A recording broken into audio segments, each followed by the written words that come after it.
Good morning, everybody. I want to welcome you all to the second National Indigenous Citizenship Forum, co-hosted by the National Indigenous University Senior Leaders Association and the First Nations University of Canada. I think we can applaud for that one. We're gathered here this week in Treaty 4 territory in the land of the Cree, Saulteaux, Dakota, Lakota, Nakota, and the homeland of the Métis. This forum is designed to be a constructive and respectful space to have conversations within the ethical space and to find a way to move forward together in a good way. My name is Neal Kewistep, and I come to you, I come from the communities of Fishing Lake and Yellow Quill First Nations, respectively, by way of my parents. Those are in Saskatchewan here. I also am an executive in residence with the Johnson Shoyama Graduate School of Public Policy with the University of Regina and University of Saskatchewan, respectively. Earlier this morning, the First Nations University of Canada Elders Council offered prayers and a pipe ceremony. We'd like to acknowledge and thank these elders for their prayers this morning. A couple of housekeeping announcements to make sure everyone is aware of. For those on site, if you wish to smudge outside of the ceremony each morning, please let Mika Taylor know. Mika, if you could kindly put up your hand. There she is. She's got the nice drip on for those of you that are here on site with us. So she's with First Nations University and she can work with you. There she is. Yeah, that's Mika. So there may be some difficult conversations that are going to be held throughout the course of the panel. And we have two wellness workers that are attending the forum in person, Eileen Cuthand and Robin Morin, if you can identify yourselves to the audience as well. I'll make sure we call them on it. It's still just breakfast time for those of you that are online and those of you that are here. So I'll make sure I get Eileen and Robin to identify themselves as well too. But if you need someone to speak with you, they have First Nations University t-shirts on, so they're probably just getting themselves fed as well for the day. We also have the Hope for Wellness helpline and online chat, and that provides culturally safe and immediate counseling and crisis intervention services for Indigenous people. You can call 1-855-242-3310 or visit www.hopeforwellness.ca. We also have masks and hand sanitizer that are available, and we have enough room in our on-site location for some social distancing. Thank you for doing your part to keep all of us safe and especially our old people healthy. With housekeeping out of the way, I'd like to welcome Harvey Thunderchild up to sing an honor song from the University of Saskatchewan.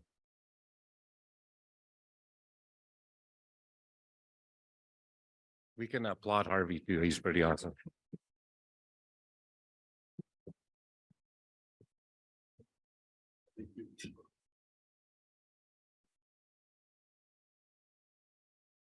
Like my friend Don Bursick would say, holy, lots of Indians here. You know, first of all, I guess I'd like to thank Dr. Jackie Ottmann for offering me tobacco to do the things that she wants me to do.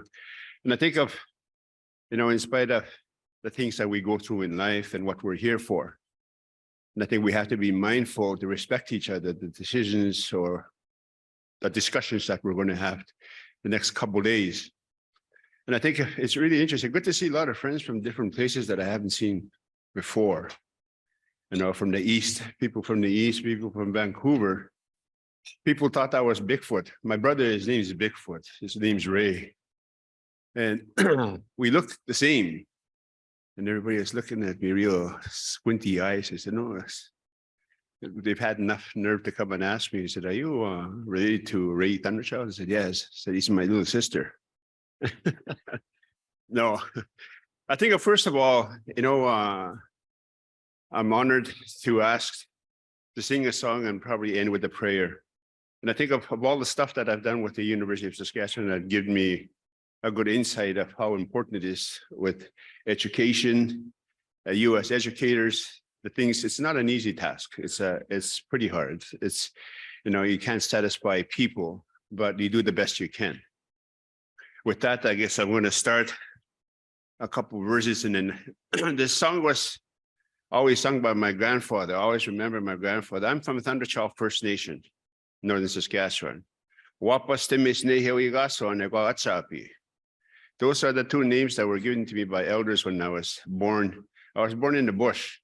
That's probably one of the reasons why I like going home, because I feel more grounded when I'm there. And I think I've been gone for so many years from the Thunderchild, but I always have that great feeling when I go back to my community, because my mother is 92 years old. She still lives there. And she's my mentor. As a family member, that's who we resort to. We ask her a lot of questions of things that we want to know, or things how we do things as Indigenous people. And she always used to tell me, she says, "Manadeta, be respectful." Like, oh, you guys don't talk going to get sweet again. Don't try and say something that's too much. That's going to be different from anybody else. But I'm always grateful that I talk to her every now and then. If I don't call her, she calls me. And then she asked me, she said, "Are your fingers okay?" And I said, "Yeah." I said, "Yeah." I said, how come you don't call me?" That's what she said. That's her line. I said, so I always got to remember there's a speed dial button on my phone. I got to call her. I talked to her last night and she made me laugh when I was just pulling into Regina last night. First of all, I guess I'll start off with the song that my grandfather used to sing all the time. In the mornings, I used to hear him when I was a kid on the reserve, and you can always hear sitting on the front step of his house singing the song. Yeah. Yeah,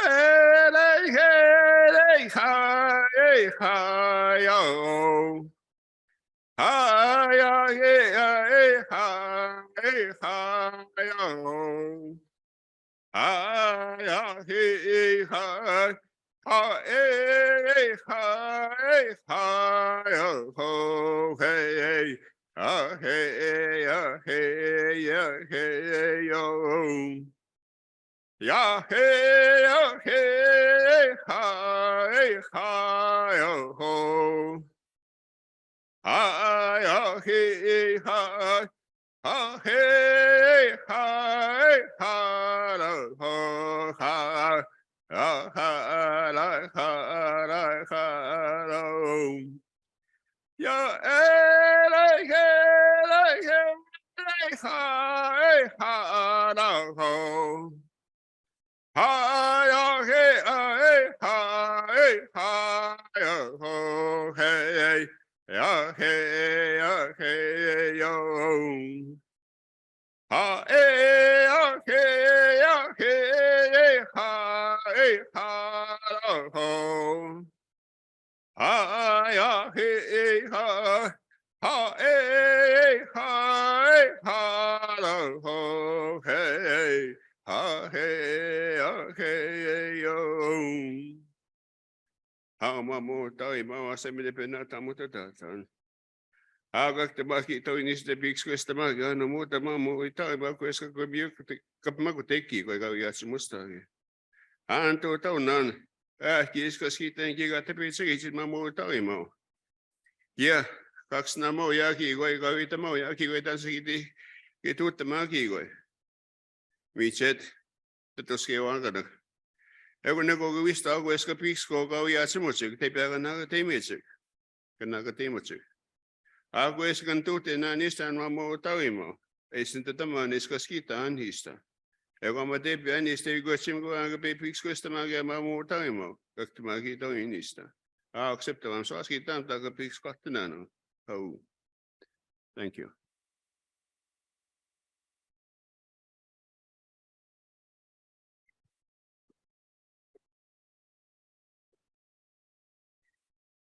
Which, thank you, Harvey. Thank you for opening our day in such a good way. Yesterday we had a very special visitor back to all of our territories. So a very special welcome back to the spring season as well too. Excited to see life coming back to all of our respective lands and home fires. So next we're going to hear from Amanda Paul. Some of you may know her as Amanda Goler, and Kiefer Paul with the Métis National Anthem. My name is Amanda Paul, AMANDA PAUL. My name is Kiefer Paul, KIEFER PAUL.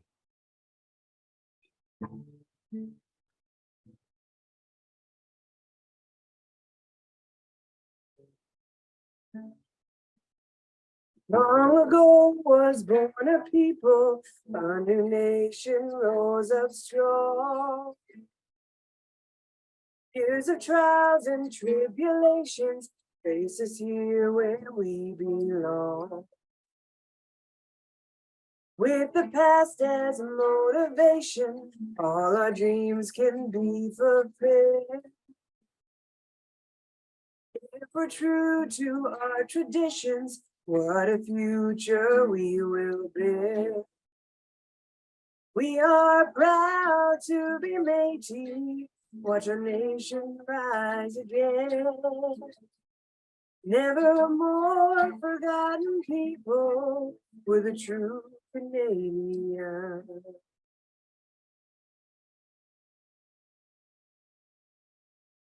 Long ago was born a people, a new nation rose up strong. Years of trials and tribulations place us here where we belong. With the past as motivation, all our dreams can be fulfilled. If we're true to our traditions, what a future we will build. We are proud to be Métis, watch our nation rise again. Never more forgotten people, we're true Canadian. We are proud to be Métis, watch our nation rise again.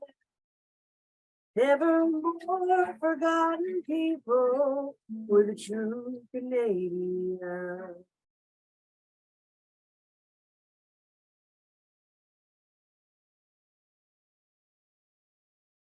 I just gotta make sure you.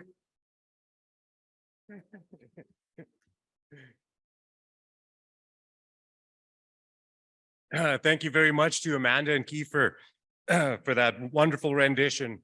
Now I'd like to invite Denise Baxter, the Provost of Indigenous Initiatives at Lakehead University and co-chair of the National Indigenous University Senior Leaders Association, to deliver a welcome on behalf of the National Indigenous University Senior Leaders Association. Welcome, Denise Baxter.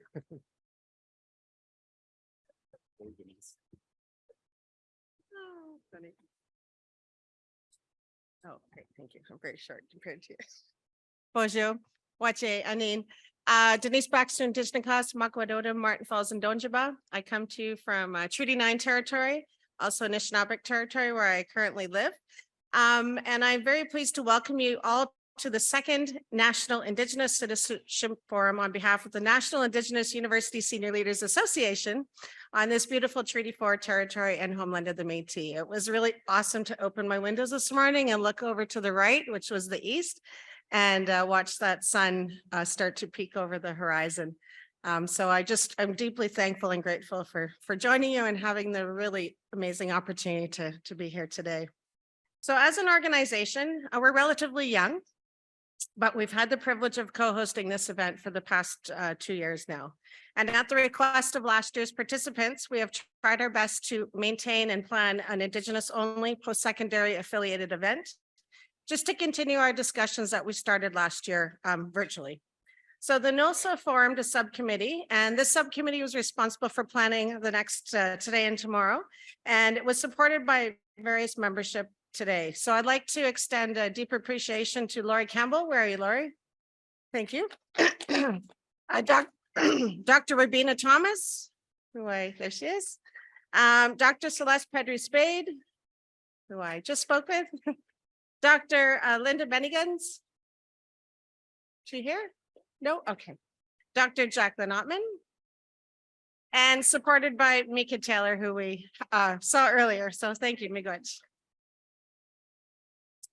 This subcommittee had in-depth conversations about how as an organization that we can move past Indigenous self-identification box checking without stepping into the role of the identity police. And I'm sure, as you are all aware, this is a very complex topic.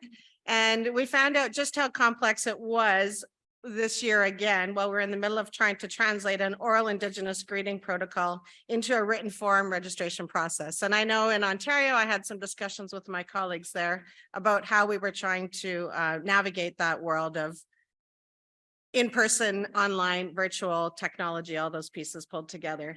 And so we do recognize it's not our place to determine who is Indigenous, but rather the intent was to ensure the residents could demonstrate an Indigenous community connection and a post-secondary affiliation to be here.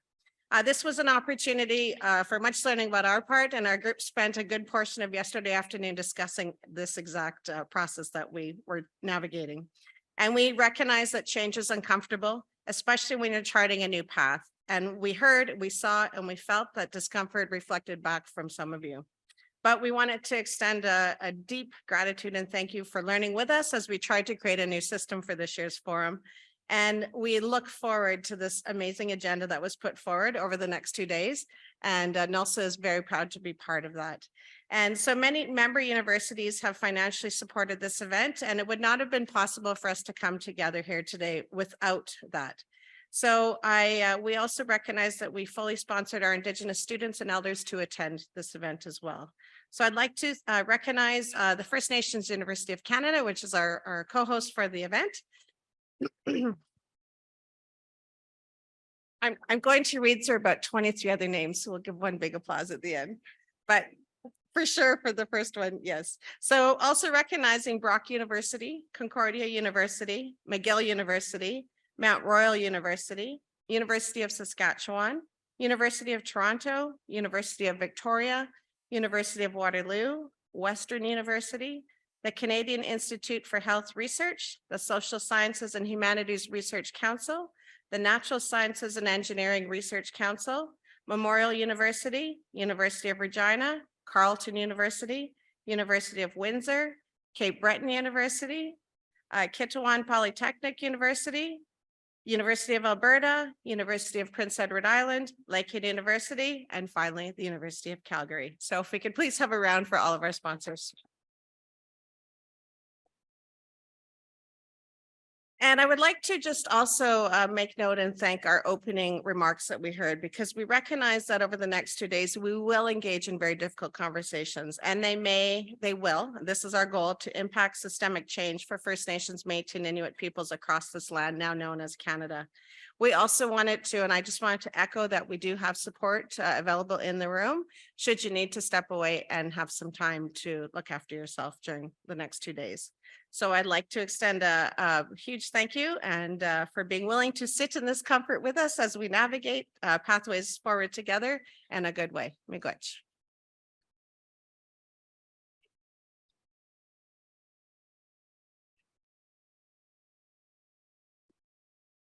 Thank you very much, Denise, for that warm welcome. I'm going to loosen up as this thing gets going. Don't worry. I'm just a little bit nervous. There's a lot of good, fancy people here with a lot of high profile, you know, most of you know that are familiar with me. I'm not nervous at all doing these things, but yeah, no, I think it's a pretty important topic though. And like Dr. Denise said though, real consequences for people in our community, you know, and we want to make sure that we create spaces for young people that are coming through, because we know our universities are stuffed full of them, right? And they're only going to get more full, right? So we want to make sure that we have the spaces that are created are welcoming for them to find themselves into those positions and bump our collective societies all up, right? So that's kind of what this is all about too. I'm just guessing from everyone's awesome words so far. So thank you very much for that warm welcome, Denise. Next, I'm honored to introduce First Nations University of Canada's president, Dr. Jacqueline Ottmann.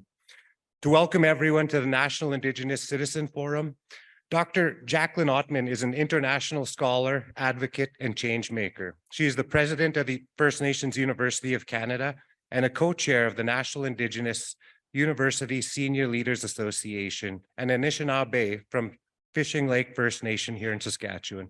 Please join me in welcoming Dr. Jacqueline Ottmann.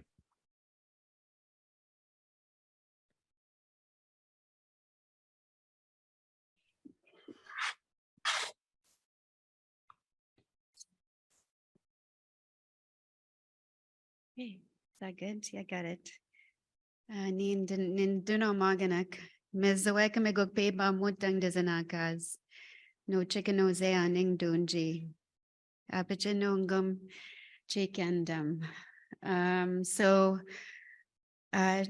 began by saying greetings, hello, all my relations. Shared with you my name, Ms. Oweka Motang, and where I come from, Nochikanozeaning, which is Fishing Lake First Nation, on Treaty 4 territory.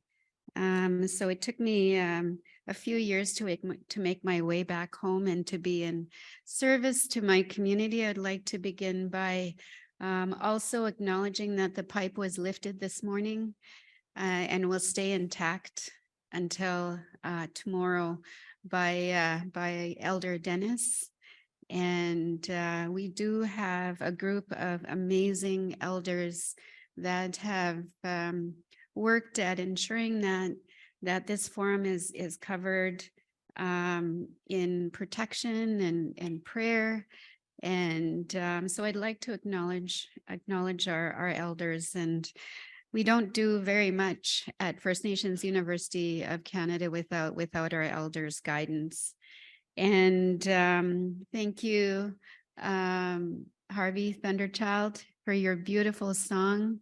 The song that is meant to welcome the morning and welcome what the day will present for each one of us.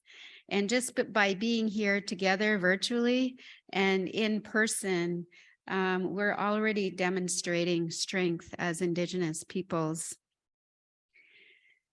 And of course, there's the land, always the land that we have to acknowledge and be grateful for.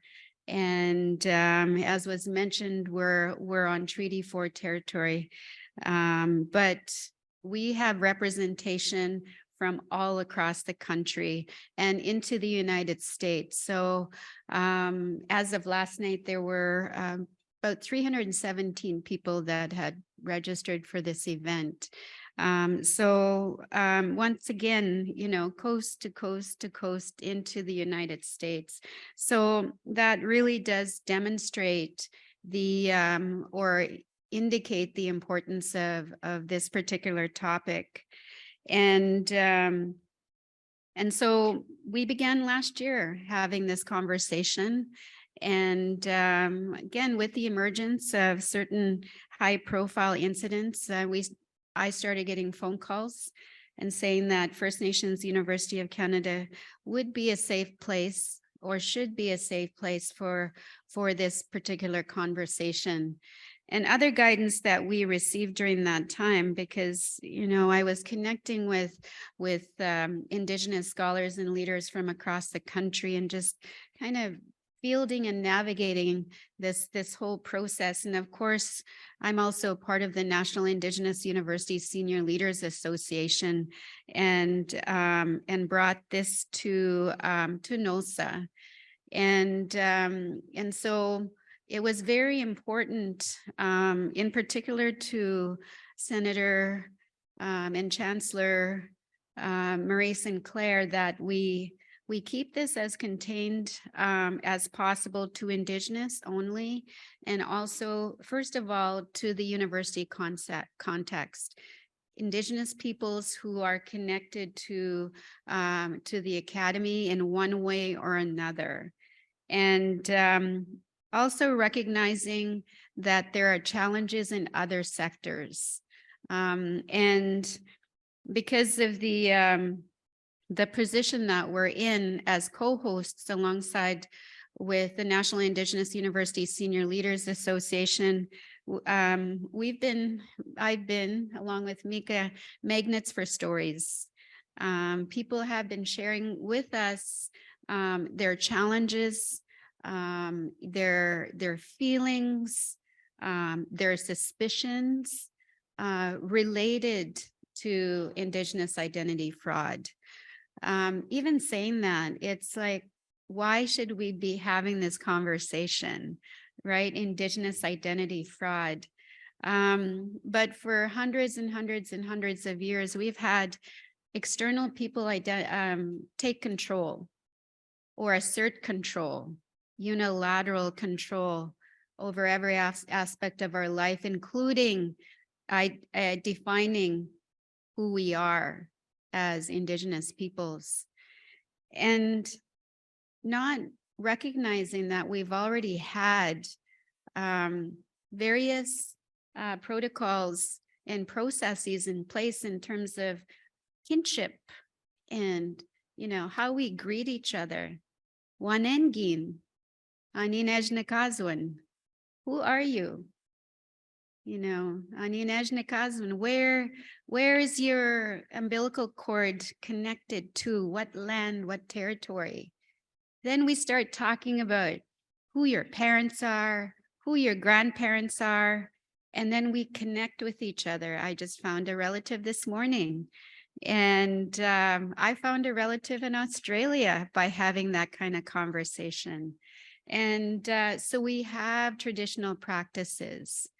And because we're also, we move around within the academy, the complexity, the complexity begins, because we have people from other territories within our institutions. First Nations University of Canada, we have 78% Indigenous faculty, and we have faculty that come from all over the place. And so how do you create respectful processes that recognize the diversity of Indigenous peoples? Because we might be asking a question that will offend someone. And, you know, and even within the cultural credentials, as Denise had talked about, there were people who were saying, we don't write this down, right? And there were people that were saying, I don't share my traditional name.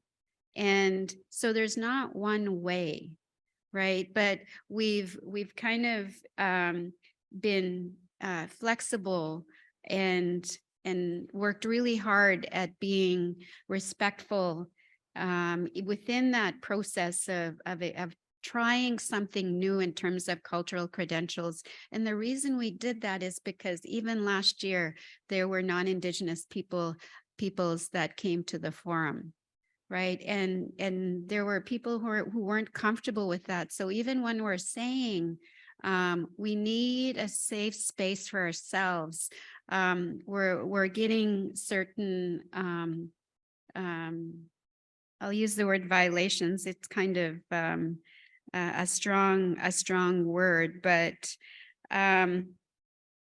so that's, as I said, and universities are trying different processes. There's policies that are being created, and we may make mistakes with those policies.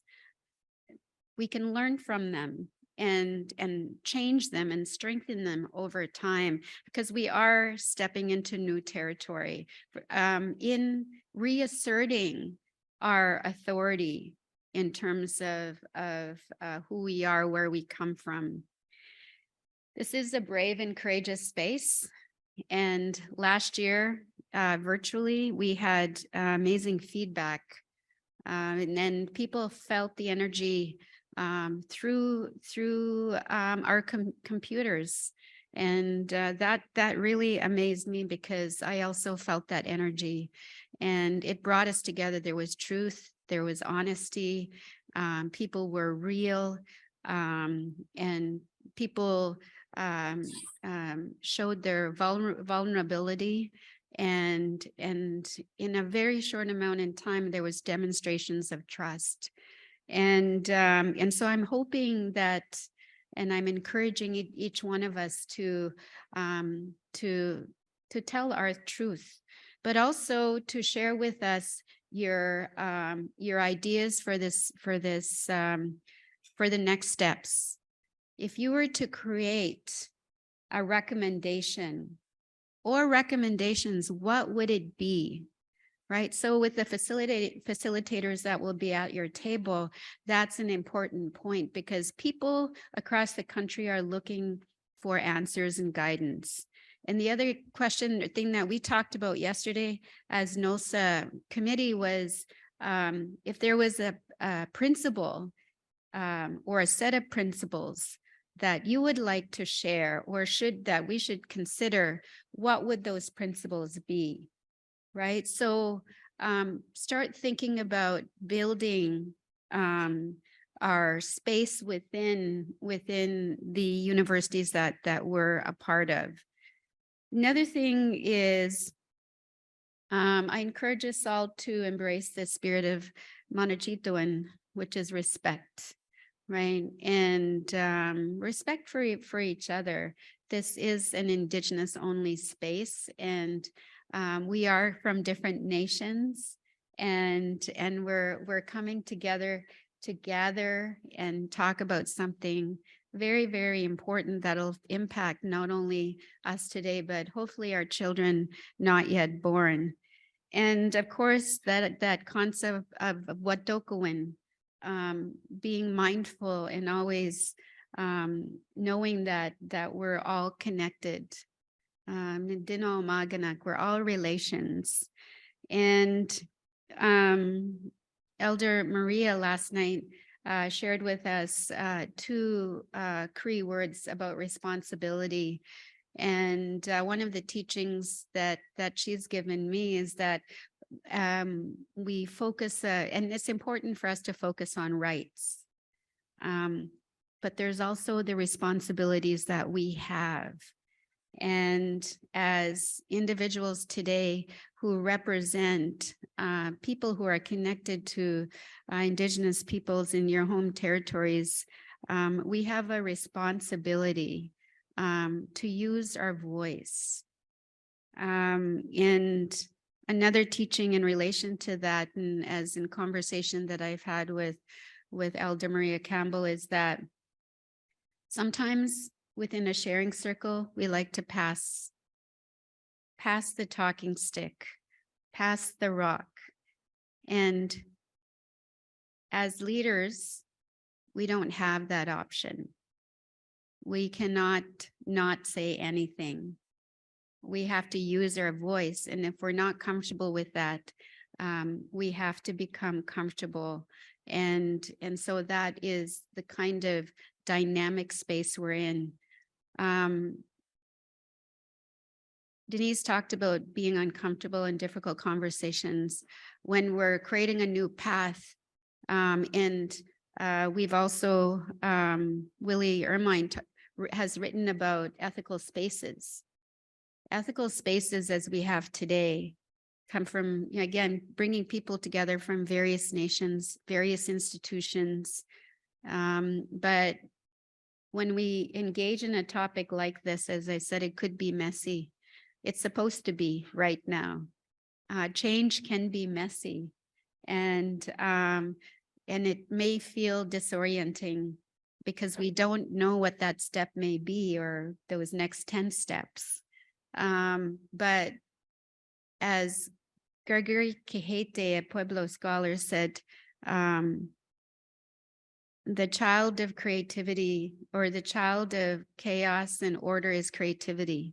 And so we're in the midst of this chaos, and we're trying to find the order within the chaos. So we're going to call on creativity over these next 2 days. So Gitchemigwech for your presence here today. We're very honored to have you.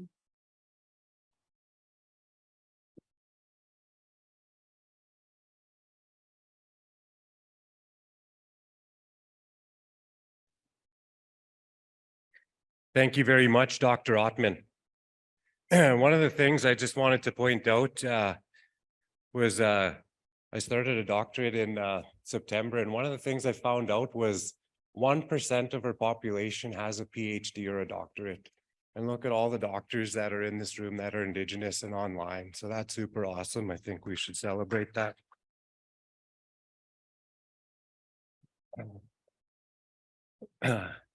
Thank you, Dr. Ottmann. I appreciate everybody that's had the privilege of coming up here to share a little bit with everyone.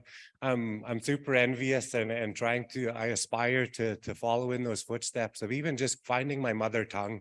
You know, that's something as a Soto man that I'm searching for and trying to make sure I gather it and share with my own children to make sure.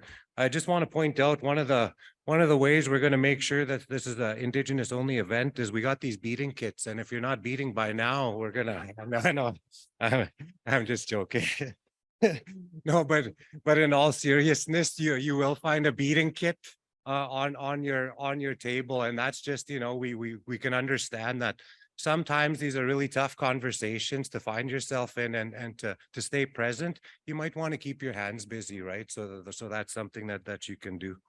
I'll keep the small jokes to a minimum. We're here for a very serious conversation over the next couple of days.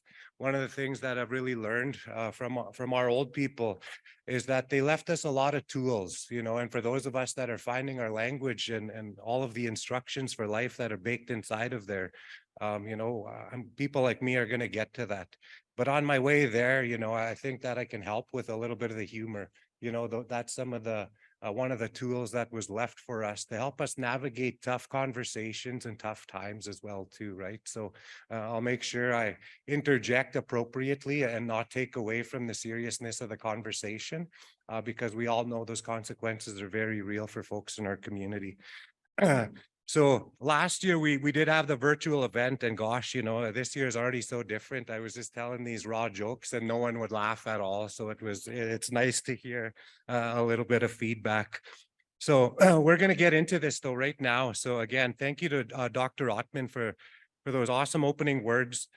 We'd like to welcome back the 2022 National Indigenous Identity Forum witnesses.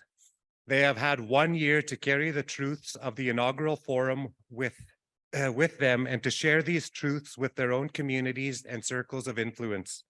We have invited these witnesses back to come to this year's forum to provide context to where did we come from, witnessing from the first National Indigenous Identity Forum.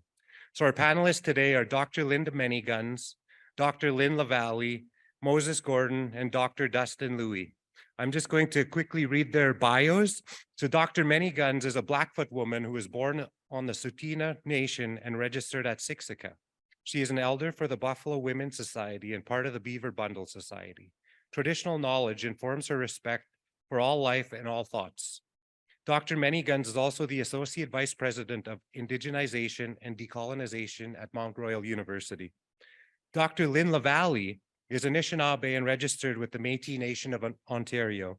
She is the strategic lead Indigenous resurgence in the Faculty of Community Services, as well as a professor in the School of Social Work at Toronto Metropolitan University. Moses Gordon is from the George Gordon First Nation and holds a Master of Public Policy, a Bachelor of Arts and History, and a certificate in economics from the University of Regina. He is currently a doctoral student with the Johnson Shoyama Graduate School of Public Policy at the University of Saskatchewan, as well as a senior analyst with the Indigenous Peoples Health Research Center. Dr. Dustin Louis is a First Nation scholar. Gosh, I'm gonna butcher the Nitahibon and Nadle Wetin of the Carrier Nation of Central British Columbia. I'm sorry, Dustin, you'll have to correct me, please. And a member of the Beaver Clan. He is the director of the NICF Indigenous Teacher Education Program and associate professor in the Department of Educational Studies at the University of British Columbia. The witnesses from last year will have 45 minutes to reflect on their observations from the 2022 gathering, including what has stayed with them and to carry forward to this year. Please join me in welcoming our panelists.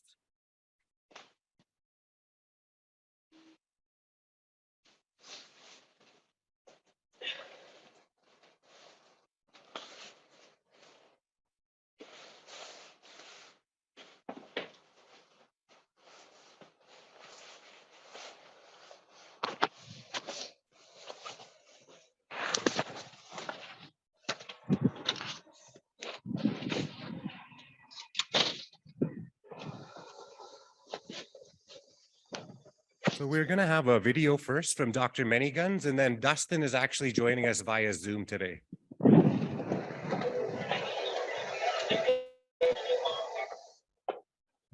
Okay, Mechanical Natu Kumaki. That's my Blackfoot name. It is a combination of my great grandfather, Manyguns, and Mrs. Big Tobacco's names, who both held healing powers from the waters of the Banff Springs.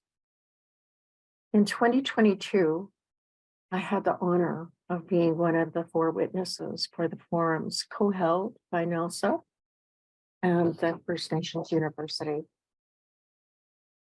We were asked to be witnesses, and the question of what is witnessing has come up. I can share what witnessing means to us in the Blackfoot culture. For us, our ceremonies and the transfer of traditional knowledge are done in events held in public so that all can see. All those present become the witnesses to knowledge transfer. It is our way to truth and transparency. I am cognizant of the importance of not making public any of the knowledge. The knowledge is not exposed in these events. It's that we are making people aware of the fact that that person has earned the right to the knowledge.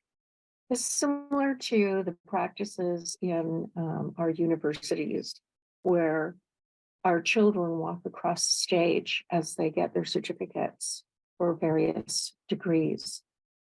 And that's exactly the same as our witnessing process for when our people have earned the right and have now learned traditional knowledge.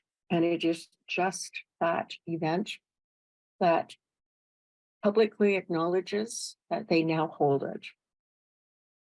This is an ancient way of protecting our knowledge and also making it widely known within the community that this person has earned the right to that knowledge. And so the witnesses are very important, and the witnesses in understanding who holds that knowledge has been critical in order to be able to bring back our ceremonies and to bring back that cultural knowledge. It has been essential to being able to put the pieces back together after the colonial destruction of our knowledge. For these forums, we're acting on behalf of the larger community as witnesses that will observe from their particular cultural perspective. All of these perspectives of the 4 witnesses will be triangulated and brought together as a truth, as a whole unit of the events and the conversations that will be happening.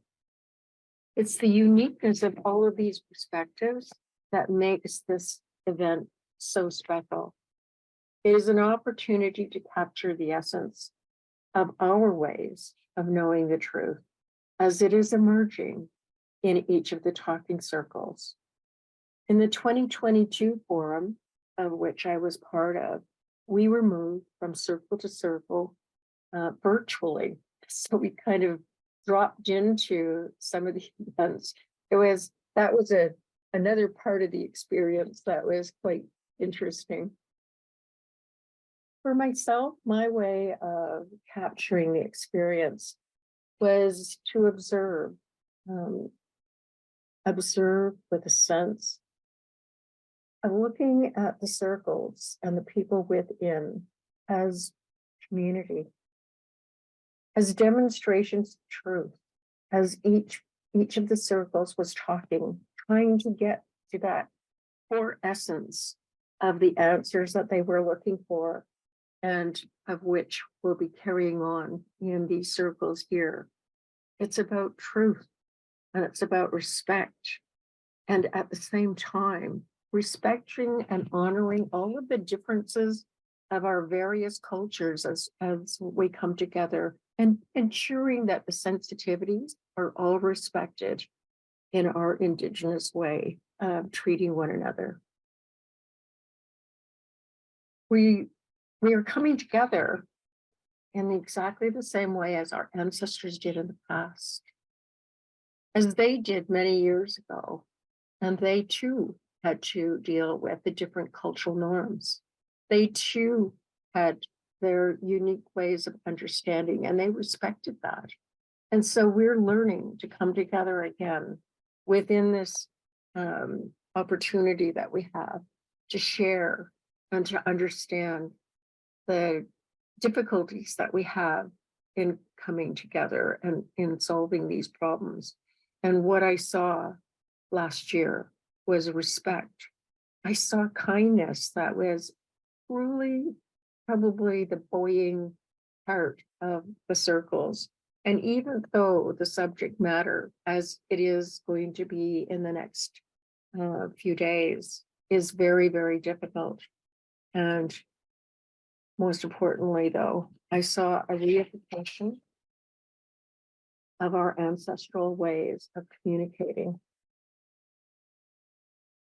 I also felt in the circles that the members experienced the awkwardness of being in a place that we had not known, that there was newness as we confronted a different way of being. I also came away from the experiences as a trust was emerging.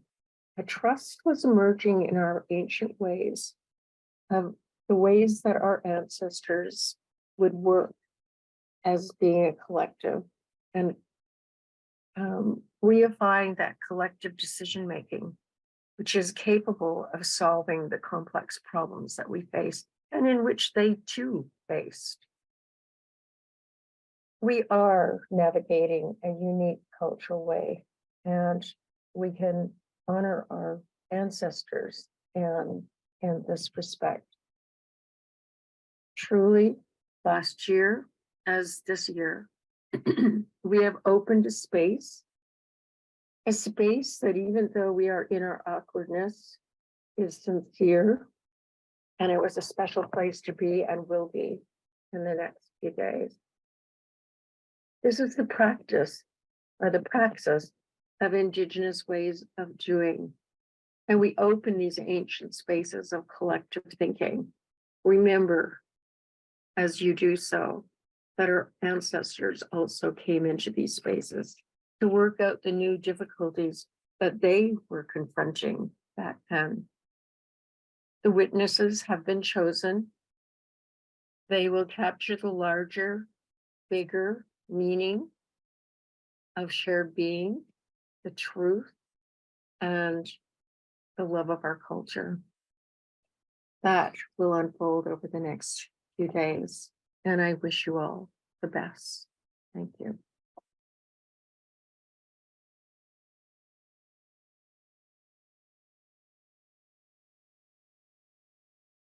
Are these working? Yeah, it is. Okay. Bonjour, Anin, Tanchi, Minadunebe Quaindish Nakaswa Washkiji and Dodam, Sudbury and Digiba, Mishnabi Métis Quaindao. I'm Lynn, Lavallee. I'm a citizen of the Métis Nation of Ontario, and my file was deemed complete during the recent MNO registry review. I'll talk a little bit closer. I was born in Sudbury, which is Robinson Huron Treaty Territory. And my dad and many generations were from Temiskaming and also part of the Robinson Huron Treaty Territory, which we know mentioned half-breeds, but the government largely ignored that. On my dad's side, the last names are Gauthier, Pepin, Richard, and Taylor. And the Taylor line has lineage to the Métis homeland. On my mom's side, my dad was Oscar Lavallee. My mom was Frances Ney LaBelle, and she was actually unstated and unknown paternity, but she never knew. Her mom was Nancy Ann LaBelle from Maniwaki, not part of the reserve. And my grandfather, my mom's stepfather, was the only grandfather I ever knew. He was Norman Godin from Manitoba. and his mom was Emma McIver. So on my mom's side, the last names are LaBelle, Lafont, Godin, McIver, Swain, and Lilly. I'm going to read my notes for the most part, so I ensure that I respect the time. But it's also a way for me to stop going off on tangents and tell you lots of stories. I was honored to be a witness last year at the inaugural forum. As a Anishinaabe Okichtakwe and part of the Debwe Society, I took the role of witness very literally. We are called to be the keepers of history for an important historic event. We witness, support, promote, facilitate, and have a responsibility to carry and share that knowledge when you get home. I did this. I did this at my institution and was faced with a somewhat disciplinary response by a senior administrator that all future correspondence with this person should include my dean and director. Needless to say, I never corresponded with that person again. I want to document publicly and publicly state that what I will share is within the framework of my academic freedom, and nothing that I mention is referring to any individuals. What I will share applies to many across Turtle Island and globally. I will speak in blanket terms, but recognize there are amazing co-conspirators. As a past witness, we were asked to reflect on the year, where we've come from. There is a scene, miigwech, the tip of the iceberg, and the unseen, the 90% of the iceberg that lurks below the surface. The scene, what we know as a collective public, thanks to investigative journalism, and what we don't see, often the shameful acts of pretendians, institutions, and unions happening behind closed doors under the veils of secrecy, couched as confidentiality and privacy. The scene, investigative journalism, has been instrumental in holding institutions accountable. And what we see is institutional response only in the face of exposure. And we will hear that today in one of the panels. We're also starting to see the harms of pretendianism being shared beyond our small circles of support, and we will also hear that tomorrow. What is the unseen? What is the 90% of the iceberg? This is my one little quick story. When I was Vice Provost Indigenous Engagement at the University of Manitoba, I addressed 350 attendees at the Building Reconciliation Forum, and most of the attendees were from community, not academics.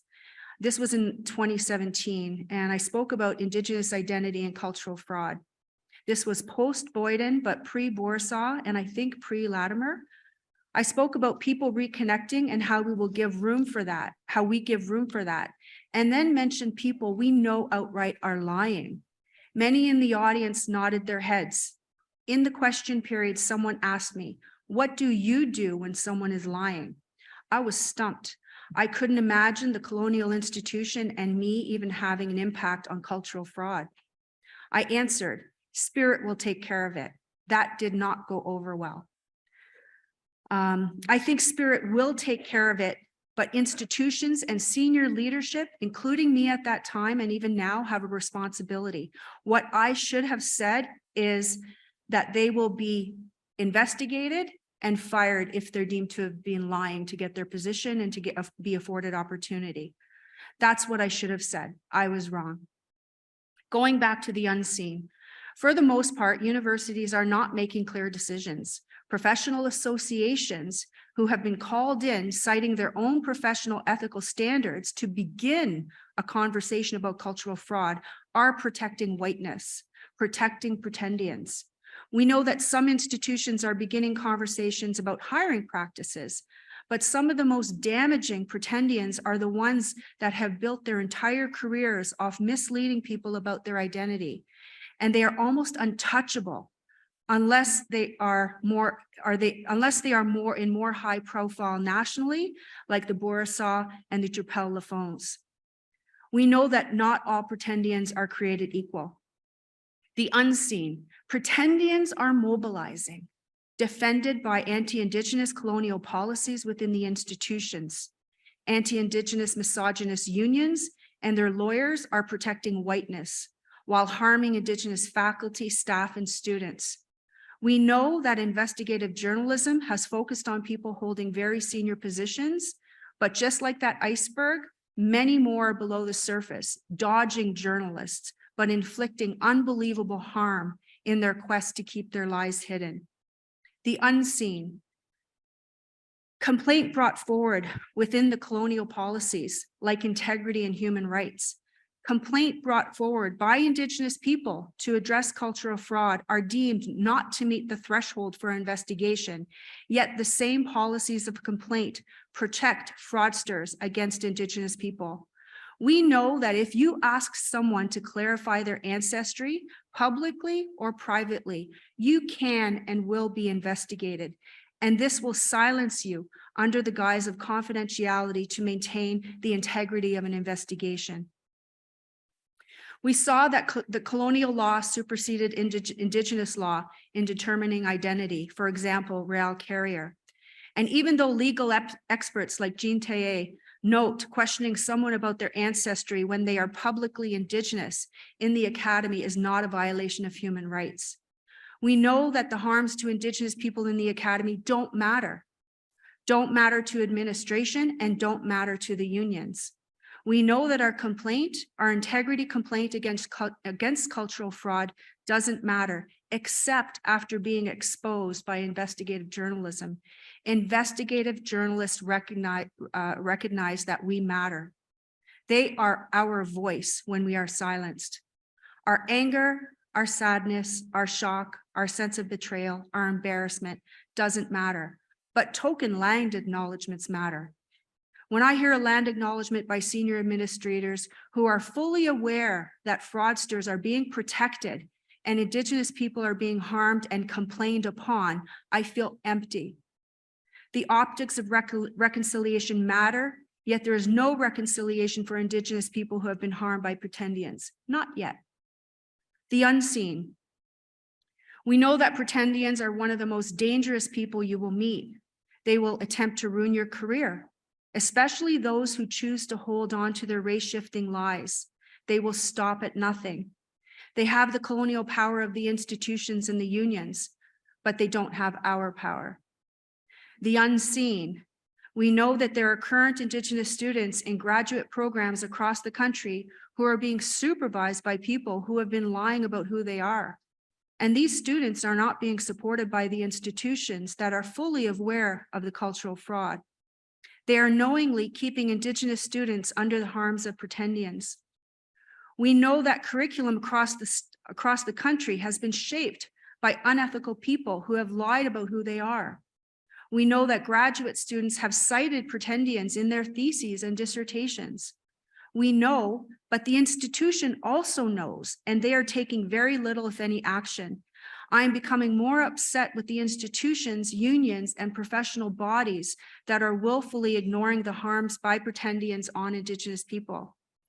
The unseen, the people who have spoken out publicly and privately, are being ghosted by their institutions and colleagues, including Indigenous colleagues.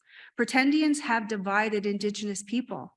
There's even terminology, Carindians and Defendians. It's the ultimate divide and conquer. Pretendians have further divided Métis from First Nations and Inuit. We know that people are being silenced by institutional policy, ultimately to uphold whiteness, pretendians, and cultural fraudsters. We are unable to speak, or there will be sanctions. That's the reality right now. That's the unseen. It's almost like a career death sentence to have an opinion, to have an emotional response, to feel the impact, to express that impact that pretendians have had on you. It's a professional death sentence. Where are we? Maybe it's a class action lawsuit. And maybe that's where we will get our voice. I know going to ceremony helps, but does it mean having to leave your career that many of us have worked for all our lives against the odds? Does it mean taking medical leaves of absence because being forced into silence is eating us from within? If I don't speak now, if we don't speak now, if you don't speak now, what does that mean for the next generation? I have a responsibility, just as I did when I was VP Indigenous Engagement. I did the wrong thing. I said the wrong thing. Now it's important to speak against the hand that feeds you. But at this point, I can't be me anymore. I can't be inauthentically me. Miigwech. Merci.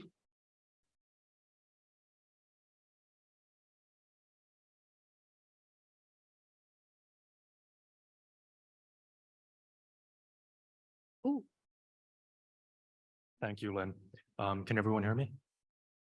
Perfect, right on. Those were very powerful words that you shared with us, and I appreciate you speaking from your heart. Thank you. My name is Moses Gordon. I'm from the George Gordon First Nation in the Touchwood Hills. It's just an hour away from here, in Treaty 4 territory. It's been an honor to have been selected to participate in this conference as a witness. And it's been a humbling experience being part of a collective dialogue full of so many eloquent and passionate Indigenous scholars and community members. I can only do my best to articulate the highlights that I've heard over the course of last year's conference and translate that into something of value that we can utilize for this year as well. So one of our elders from last year's conference shared that the closest word to identity in Dene that she could translate was where you come from. And this shows how closely identity ties into language and place. This was a very strong focus in the discussion from last year. There was also an emphasis on the importance of relationships, Wakituan, and our cultural values and the necessity of basing our work on a foundation of ceremony. Framing our values and ideas into formal institutional policies was also a very strong theme from last year. Something that really was common in a lot of different discussions was the challenges that was associated with Indigenous research and institutional indigenization. These areas of work often place an unjust share of labor on the backs of Indigenous staff and Indigenous faculty. That common frustration that was shared by the group from last year translated to some discussion that there was a need and a desire that the personal sacrifices that we all make in our work ought to be recognized. We should ensure that our values are embedded in formal institutional policies, but we should also avoid the tokenization of Indigenous labor and look beyond institutional faculty and staff as resources that can be utilized to achieve our goals. Something that really came up in last year's discussions was the utilization of elders as well as community members. There was a significant gap that many people identified last year between academia and community, a gap that needed to be bridged. And that kind of brings us into another theme that came up, and that's some governance structures. The importance of elders' councils was echoed throughout the group dialogue from last year. Embedding community voices into the governance structures of institutions was something that was important and something that was emphasized. Ensuring non-Indigenous colleagues are equipped, perhaps via training or some other mechanism, to work with these bodies, these community bodies in a good way and following due protocol, especially when engaging with knowledge keepers. Existing institutional norms and policies can often be obsolete, and they are challenging to transform and change given that institutions can be so large and decentralized in their operations. The inadequacy of Western individualistic frameworks centering around EDI, equity, diversity, and inclusion, and human rights at addressing our collective concerns as Indigenous communities was something that was also discussed. For example, the United Nations Declaration on the Rights of Indigenous Peoples is much more focused on collective rights to self-determination, as opposed to the language of individualism that we often hear in dialogues regarding human rights. So as Indigenous nations, we ought to be more collective in our focus and our work as opposed to individualistic. That's who we are. Now, obviously, there's a lot of challenges in this kind of work. Our communities and our nations are under-resourced. Our community leadership may not often have the capacity at their disposal to assume collaborative work with university institutions. In respect to First Nations, governance structures tend to stem from the regulations contained within the Indian Act that may not be self-determining or in alignment with the cultures and values of the communities. There may also not be any nationwide, universal, or blanket solution to the problems that we face as Indigenous communities. And that is also a challenge given our diversity and our context, our localized context that we all work within. But nevertheless, there are opportunities that we can rally around in the face of these challenges. National level collaborations, such as this conference, for example, especially when they are inclusive of community voices, can be utilized as a nation building exercise to build unity and solidarity across diverse groups so that we can work together as families and as communities to assume personal responsibility in overcoming these collective challenges as sovereign nations. Thank you. Miigwech.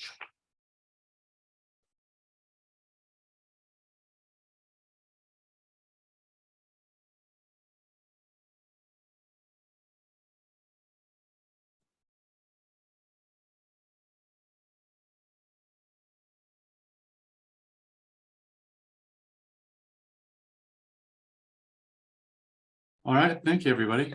Can you hear me? Thumbs up if you can. All right, I can't see anybody, but I'm assuming you can hear me. Sorry I couldn't be there today with you folks. Was really looking forward to this event after the last year's. Since I was going forth, I sort of had an assumption that people would have done a pretty good job covering most of the ground of the conversations from last year. So I've got a couple things to add. But I think what I wanted to start with was first, bit of introduction to who I am, and then sharing with you some of my thoughts on what it means to be a witness from sort of multiple communities' perspective. So my name is Dustin Louie, as was mentioned before, from NIUSLA and Ottmann First Nations of the Lakehead people, sort of right in central British Columbia. My people come from all along that territory. My great-great-grandmother comes from Kewistep, which is where now Prince George is now, moved over to Lakehead and then eventually over to NIUSLA. Most of my family come from NIUSLA, but I also have strong connections into Lake Babine territory, over into Wet'suwet'en territory, down into Chilcotin territory as well. So my family comes from all along those territories. You know, I think a lot about what it means to be a witness, and when Dr. Ottmann asked me to take on the role of witness, I was very honored. Some of my scholarship now goes in this area of discussing what it means to be a witness within our Indigenous communities and how we can carry that into our work as scholars. How can we carry that into our work as educators? And you know, I think quite a bit about it. So what I'm going to share with you is three different perspectives on what it means to be a witness from different Indigenous communities. One comes from my community, which is shared by my cousin, who's the head of the Frog Clan in our Bathlaat system. And the other two are ones that I've witnessed. One here in Musqueam territory from one of our NICF students, and one when I was doing some work in Tanaha territory from one of the elders in their community. So I'll start first with the knowledge that comes from my community. So this comes from Terry Lynn, whose Utzon name is Lavallee. And she says, very active witnessing and being a witness is integral to humanity. It is acknowledging events and the truth. It is acknowledgement of importance requiring ceremony of validation and displays of gratitude, thanks, and appreciation. In the context of this approach, it is acknowledging the act and process of being a witness as ceremonial and sacred. As witnesses, we listen attentively with our minds and our hearts as affirmation that what we are seeing and hearing is significant. So for this knowledge, typically what I do with folks that I work alongside of is I ask them, what jumps out to you in this definition? You know, what about this Indigenous knowledge can we carry into some of the work that we're doing? And the thing for me that really resonates with me every time I hear this are sort of two components of it. One of them, where she says we listen with our minds and our hearts. You know, it's a reminder for us not just to think analytically. And those of us in the academy, I know that's a place where we, you know, feel comfortable a lot of the time is thinking analytically. I know that's a place where I feel more comfortable typically. But how do we push ourselves into getting into those places of the hearts and listening within our emotions, hearing other people's experiences more than just an analytical understanding of it, but hearing their emotional experience, their heart experience. And the second part of that, where she says, as an affirmation of what we are seeing and hearing is significant. And the way that I take this is within our Bathlaat ceremony, she's saying that by us coming and witnessing somebody getting a name, that means that's important. And it's important for us to be there to witness it. If somebody's paying back a debt, if somebody is getting their headstone put up, it's important for us to be there to be witnesses. It brings power to that event. And I think it's the same for this event here today and the event that we attended last year, thinking about by us coming here and us joining this conversation, we're saying this is important. Indigenous folks taking back control of you know, identity, taking back control away from the Indian Act, away from other spaces, what it means to be Indigenous in this place, I think is an incredibly important thing for us. So the second knowledge, which doesn't come from my community about witnessing, but something I was exposed to, you know, and I think thinking back on some of those conversations around land acknowledgements that have been had so far, I think one of our responsibilities in those acknowledgements is we see the knowledges of the people whose territory we live on as being significant, and us, being required to pursue some of those. And living on Musqueam territory, being at UBC now, I feel one of those responsibilities are to try to learn some of those Musqueam knowledges from the territory in which I live and work now. And one of them that I was exposed to was from one of our NICF grads, Diamond Point. At the beginning of the school year this year, she welcomed in all the new education students, there's hundreds of students in the orientation hall, and showed them the flag that she had made.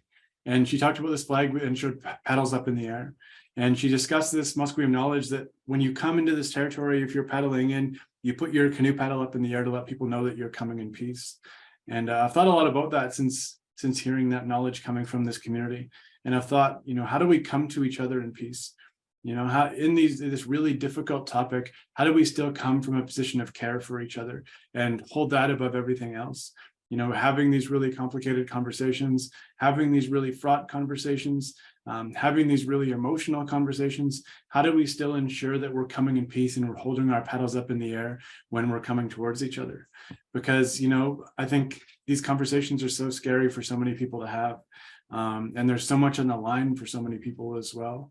And we've heard some of the stories already about the difficult experiences that people have had within post-secondary contexts, contending with different people claiming identity. But how do we come at it to each other in this space of Indigenous people from a position of care? How do we take that Musqueam teaching to hold our paddles up as we have these conversations? Because I think the only way we can have these really difficult conversations is if we come at it with peace, we come at it with care, and we come at it with safety in the ways we feel about each other. The last knowledge, the other one that I've been exposed to that I think is relevant here is something that I heard from a Tinaha elder when I was in their territory. And I was going to give a talk for their school district, and one of their elders got up first and said, one of the responsibilities of being a witness is hearing this today, but then living it tomorrow. And she was reminding those teachers, the things that we learn in this moment, it's not just supposed to stay in this moment. Some of the knowledges may need to stay here. Some of the things we may not have the right to share, but the ideas that we're sort of developing together are things we need to carry into our own lives. So how do we as leaders and scholars and different community members, how do we carry some of these ideas, carry some of these teachings to each other once we leave this space as well? So I think of sort of those three things as the roles that I take on as being the witness.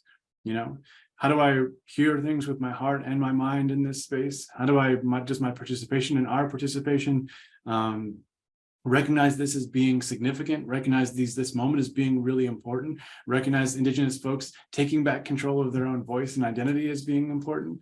And lastly, how am I carrying this knowledge into my life beyond this moment in which we have these conversations? So to me, those are the significant responsibilities that I take on as being a witness. And, the last thing that I'll share is another knowledge that comes from my territory and comes from many territories in which I've worked alongside of, is the idea of taking time. And I know this can feel like an emergency experience that we're in right now, with more people being discovered all the time. But the thing that I've learned in my community is it's so important to take time and do things properly. And typically in our communities, we don't rush these things. We take the time to talk to everybody. We take the time to hear from everybody. We take the time to do things right and do things in a good way. So I think, having this second forum is incredibly important because we've taken the time. We haven't just jumped right into things and thought we had the answer right away. I heard so many really exciting ideas. I heard so many passionate people last year. Was so thrilled to be part of the conversation.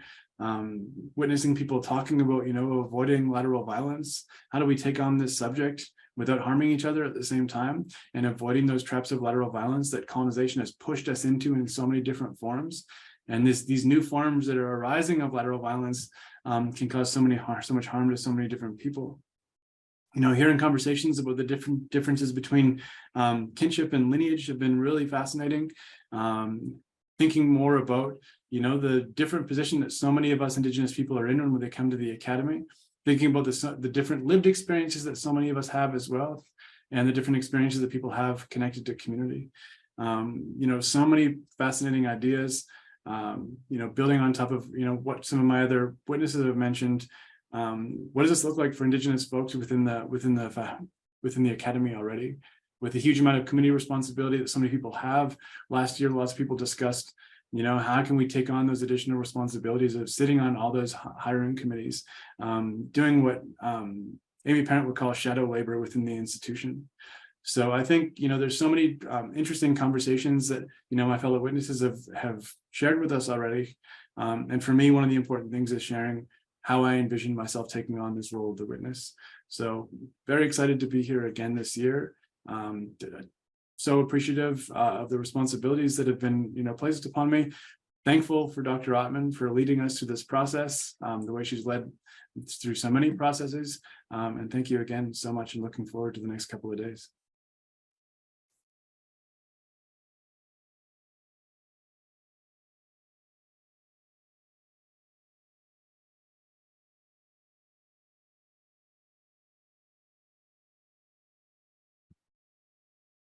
Almost missed my cue. Let's hear it for all of the witnesses, please, one more time.